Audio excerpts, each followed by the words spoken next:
Aujourd'hui, nous avons un invité spécial, Pasteur Emmanuel Péravien. Bonjour, bienvenue sur Bonjour, notre Annie. plateau. On va essayer de comprendre quelque chose, des questions qu'on se pose depuis des années, la résurrection de Jésus. Les chrétiens ont fêté la Pâque la semaine dernière. Et selon la Bible, Jésus a été crucifié ce jour-là et le troisième jour, il a été ressuscité. Mais alors la question qu'on se pose, nous les tous, est-ce que Jésus est vivant ou est-ce qu'il est mort? Alors, il faut déjà dire que Christ est vivant. Et j'ai envie de dire Alléluia. Christ est vivant, mais il est passé par la mort. Et comme il l'a annoncé aussi, qu'il allait souffrir, qu'il allait aussi prendre le péché de l'homme sur lui, de toute l'humanité sur lui, et que le troisième jour, il allait ressusciter. Et c'est ce qui s'est passé.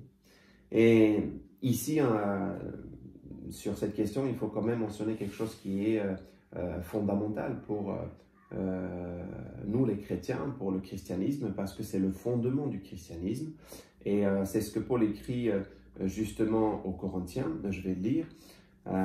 S'il n'y a pas de résurrection des morts, parce que justement c'est aussi la résurrection des morts qu'on est en train de parler ici, s'il n'y a pas de résurrection des morts, alors Christ, lui, non plus, n'est pas ressuscité. Et si Christ n'est pas ressuscité, notre prédication n'a plus de contenu, ou bien n'a plus de sens. Et votre foi est sans objet.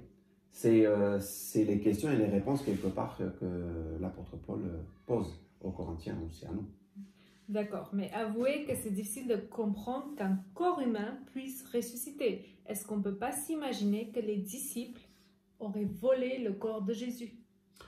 Oui, c'est une partie des questions où ça fait partie des questions quelque part que ça a traversé aussi des siècles. Beaucoup ont posé cette question et on va essayer de proposer des réponses à cette question et à d'autres questions s'il y en a. Alors supposons oui que les disciples auraient volé le corps de Jésus. Marc et Jean écrivent dans leur évangile que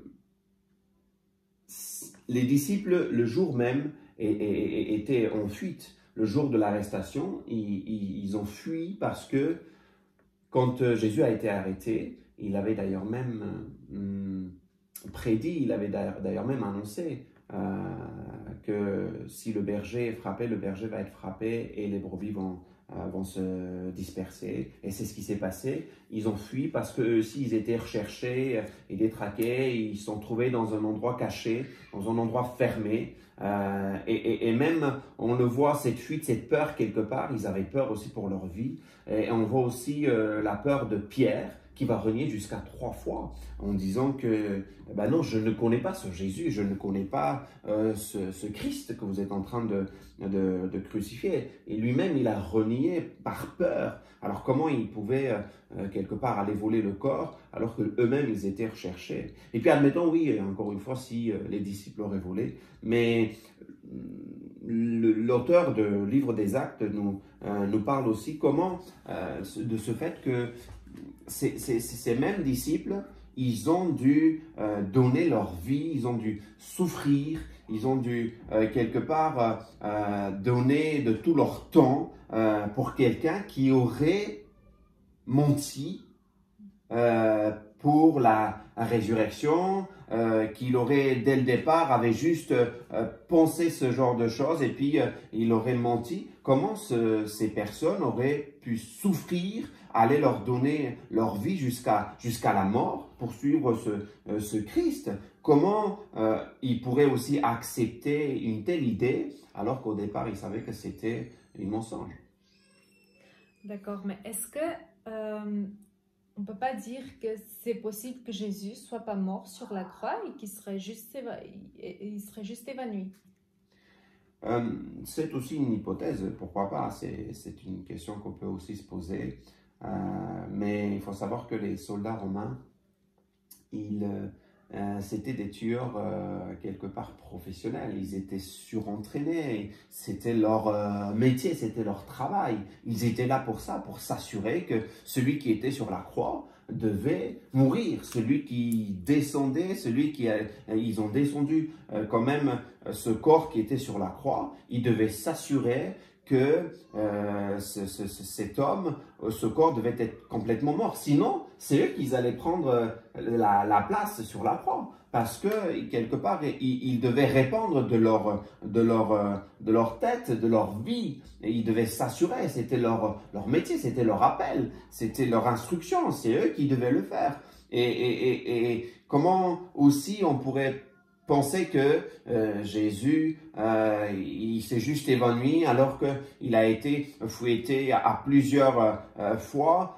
Il a été percé dans ses mains, dans ses poignets et dans ses pieds. Et puis une lance a été aussi percée sur sa côte. Et comment il pouvait, dans cet état difficile quelque part physique, il a été aussi bandelé aussi.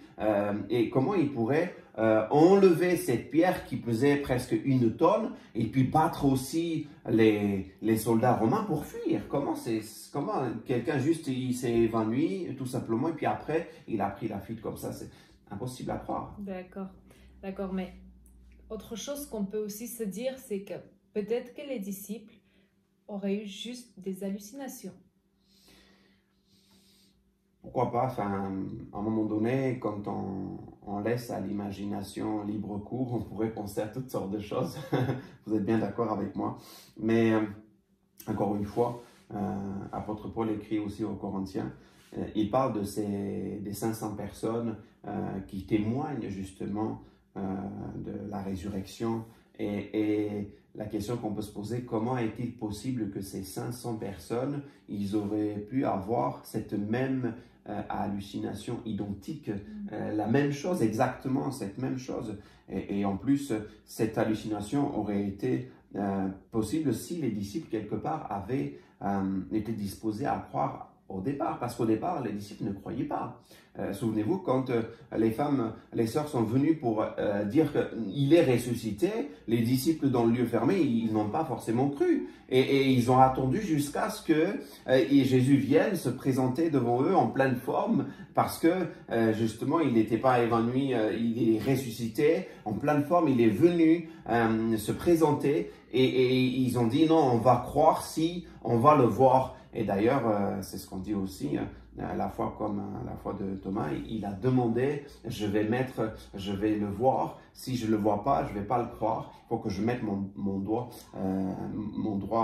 sur son côte, là où il a été percé. Et ses disciples ne pouvaient pas juste penser que oui, c'était une hallucination. Comment on peut penser ça? Non, c'est encore une fois, ouais, dans les livres,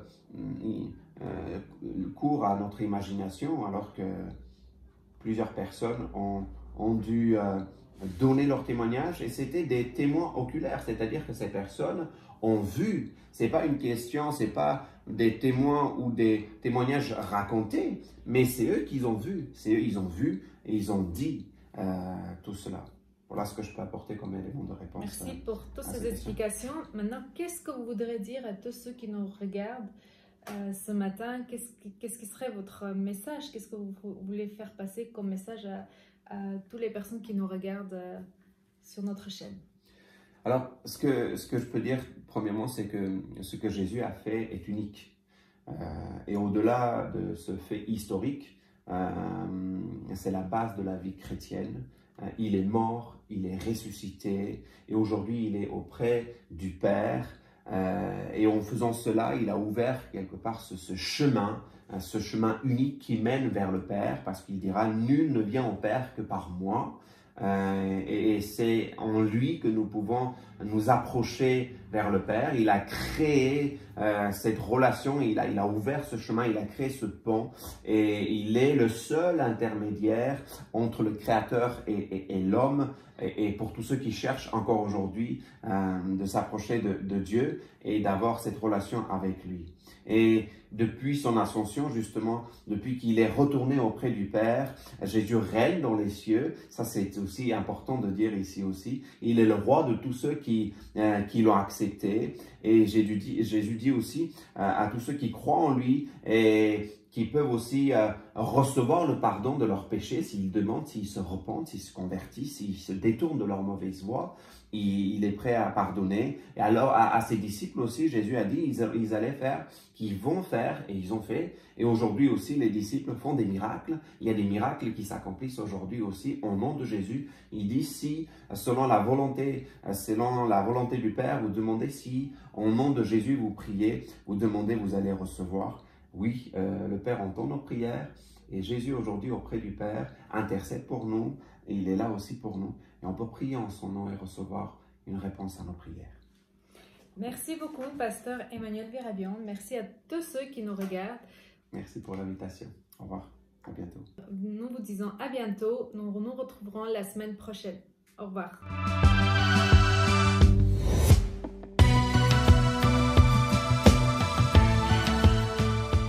Bonjour, j'espère que vous avez passé une bonne semaine.